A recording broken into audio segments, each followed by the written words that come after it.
Good afternoon, everyone, and thank you so much for joining me. I want to first apologize for taking so long to post something online.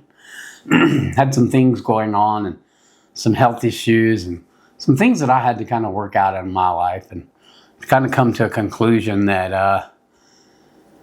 I didn't think that I was doing enough or doing what I was supposed to be doing and those kind of things. And I sat down with one of our associate pastors at our church the other day and he said something to me that made a lot of sense. And he just kind of called me and was like, I see you around lately and you haven't been your smiling self and you haven't been upbeat and happy. And I'm just wondering if everything's going okay. And if you could just use somebody to pray with you, things like that. So of course I asked him to do that. And one of the things that I told him was that I realize and I know that God has a plan for me. There's obviously a plan. There's no reason that with my diagnosis, medical diagnosis, that I would be here this long if God didn't have a plan.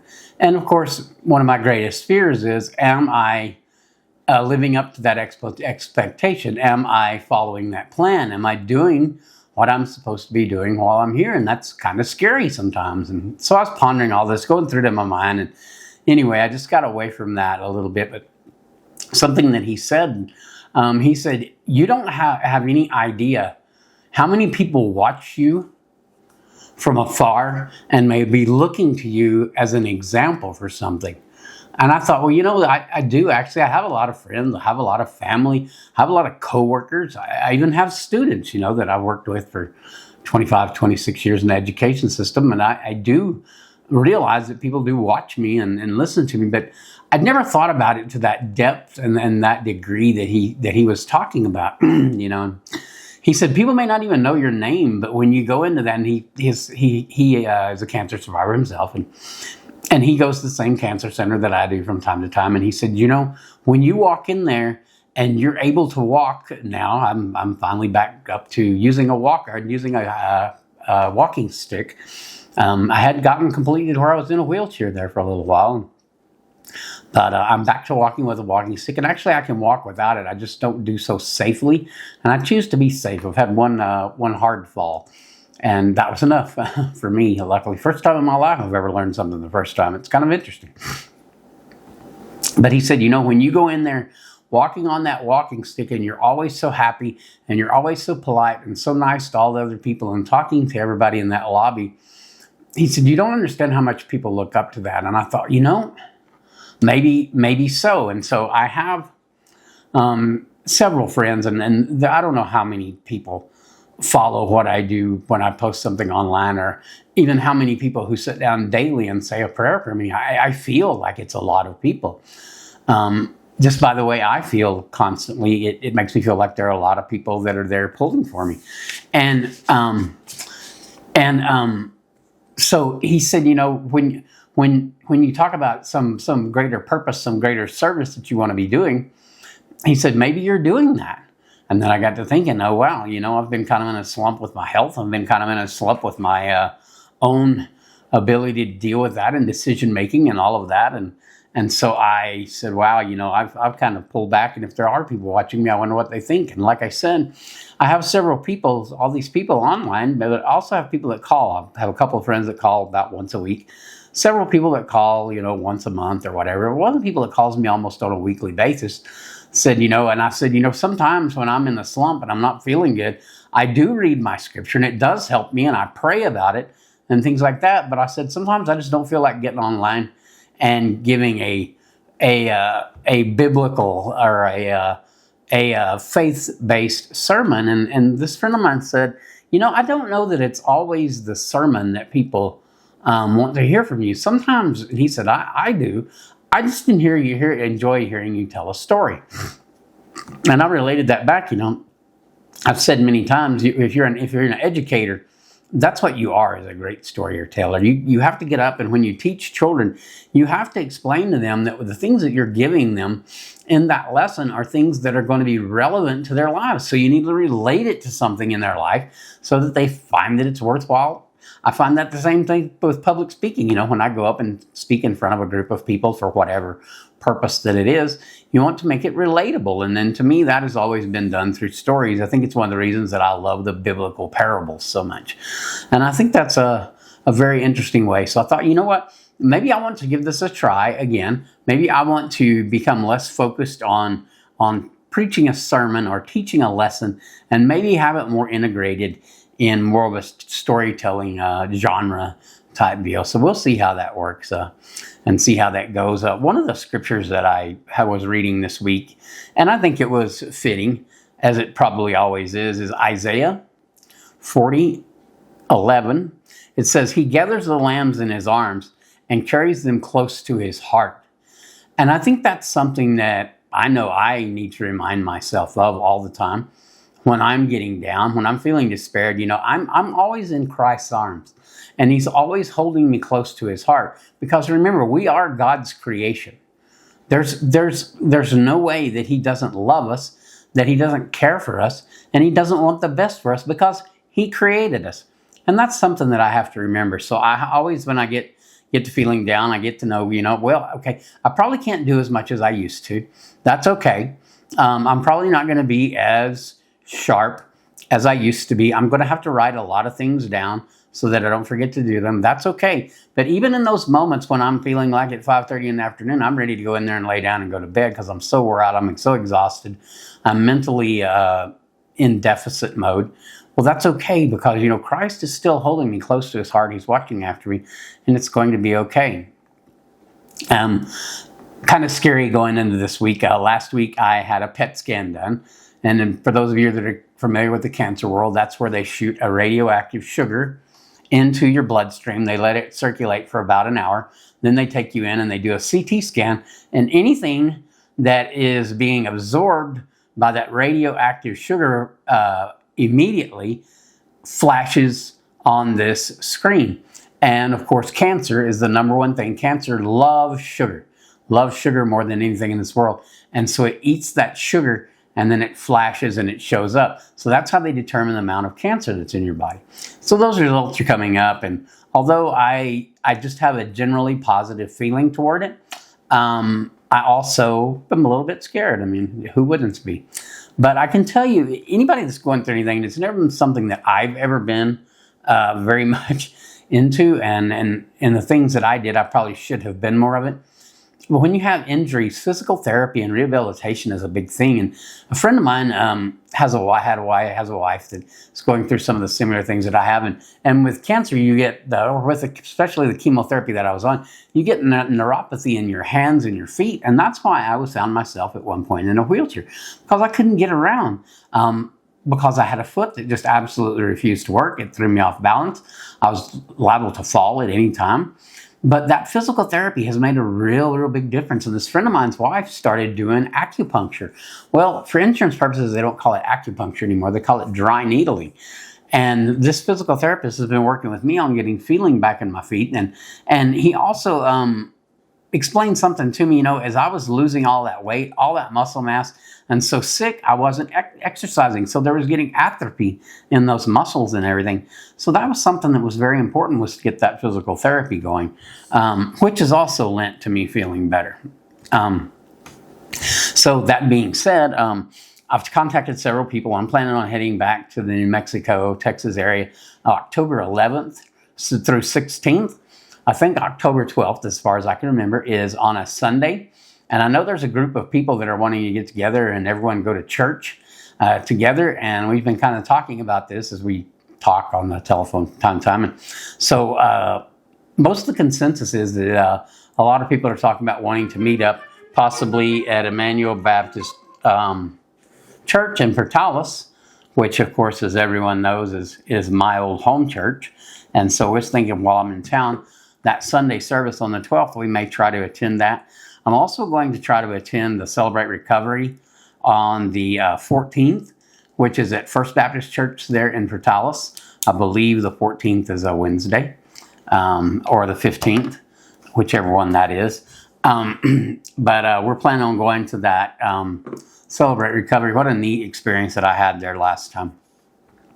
But the one story that I want to leave you with, a message that I want to leave you with this week, we had what we called a I guess you would call it a retreat. We didn't retreat anywhere. We met at the church and did some things on Friday night, and then got together Saturday morning, or Friday night, had a supper and another speaker. And on Saturday morning, we got together and had breakfast, and then we had a speaker. And a lot of the people went out to the range and shot their firearms and just had some fellowship and good time and everything. But a cowboy preacher that was out of Young, Arizona, super cool guy. I really enjoyed him. And, a lot of his references he made was to horses and the cattle, and the way that, sometimes you have to reach down and get a hold of the reins and steer a horse that's not wanting to do what you want it to. And I said, wow, that's pretty interesting, because that is a lot the same way with some of us in our lives.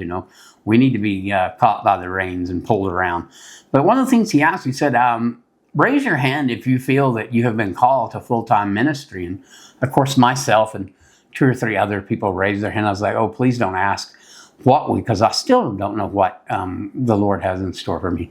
But he sat there and he talked about that for a minute. He goes, well, let me just give you the correct answer to that. He said, every hand should have went up in here.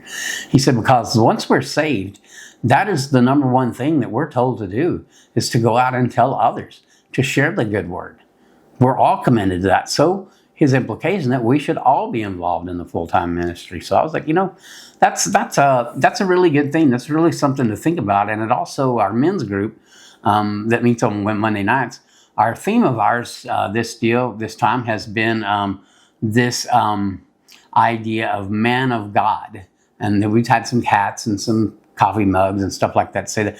But they go through this whole lesson book that talks about what it is to be a man of God.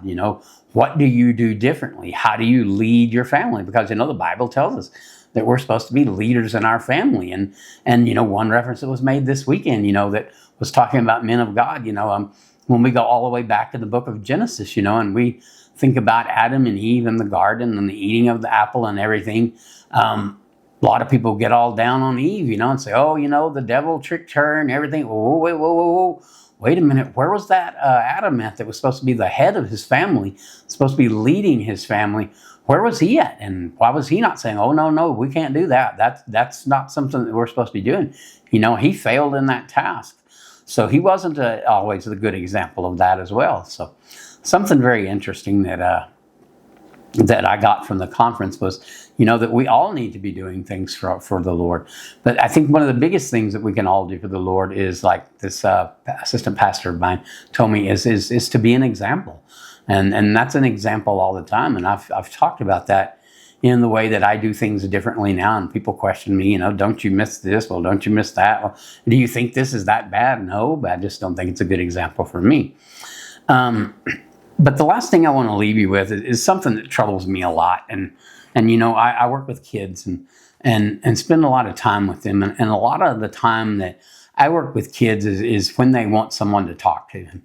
And believe it or not, I can be quiet and just listen. It's kind of extraordinary for some people to probably understand that or believe, but it is something that I can from time to time do. And these kids come in and they really don't want to know what my opinion is.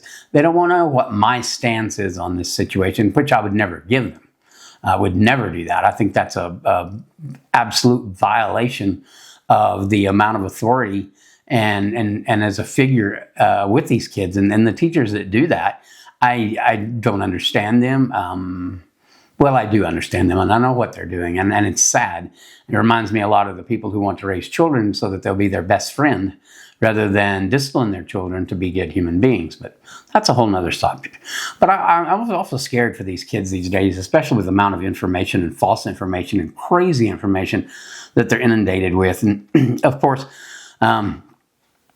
everyone in the world that knows me knows that, that I've almost my entire life had this obsession for motorcycles. Even when I was a kid and I didn't have the money and couldn't afford to, friends would let me ride their dirt bikes and friends would take me to the sand hills and stuff like that. And I just was always obsessed with it. And then as an adult, finally I got to where I could do that. And of course, now that I can't ride dirt bikes anymore, I have a motorcycle that's built for the street.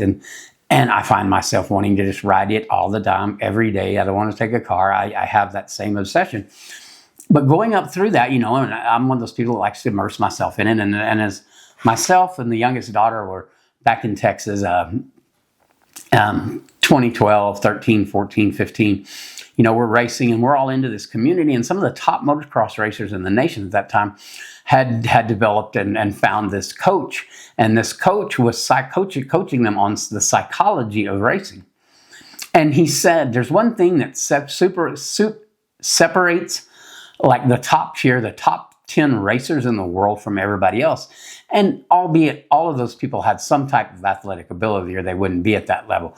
But he said it's their ability to process information. They could process information about an upcoming curve at a speed that's faster than most people, so they could enter that curve faster, process that curve, come out of it, and prepare for the next thing faster, so they could do it with more throttle and carrying more speed, where it took another person more time to process that and go through it. And I said, you know what? I think that applies to kids these days. Think about it. The amount of information that they're inundated with on the internet, and the amount of information, people say, oh, it's a terrible time we live in. I'm pretty sure people during the Dark Ages, during the Black Plague, during the Great Depression, during World War I, during World War II, during all these times, people have probably said the same thing that people are saying now. Oh my gosh, it's the end of times. It's the end is coming. All the signs are there. But again, we are inundated with information like no one else has ever been done in this history. And I think these kids these days, and probably a lot of adults, we were told, during COVID, we were helpless. This thing was going to kill everybody. There's nothing anybody can do. We don't know. That is a feeling of hopelessness. Now, if you're a person of faith, you know that hopelessness doesn't exist for us, because the end game is not our time here on earth. The end game is our time after we leave this earth. So we're not in that big panic about it. But when there's no hope, when your parents are afraid, when your school officials are afraid, as a child, you don't have anybody to lean back on for that security and that hope. And all of this information, the doom and the gloom, and this person's horrible and that person's horrible and this and that. I don't think our kids are capable, and a lot of adults are capable of processing that kind of information. And so I think it's a scary thing. And I think we should all,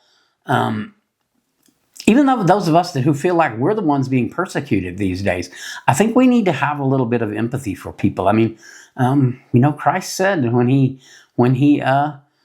was approached about turning the other cheek and forgiving others, he said it's not negotiable. You forgive others. You forgive others, and you love them the way that the Father loves you. Man, that's a hard thing to do sometimes, especially when somebody's calling you names. They hate everything about you. Now, that doesn't mean you turn a blind eye. Know that there's evil in this world. Know where it's coming from. Be prepared for it, and be willing to fight the good fight for good. But also understand that there's only one thing that's going to win these people over, and it's not arguing with them. It's not getting them fired from their jobs for what they're saying. It's not anything else that we can do. There's only one way that you can change their way of looking at things and their heart, and God is the thing that can change their heart.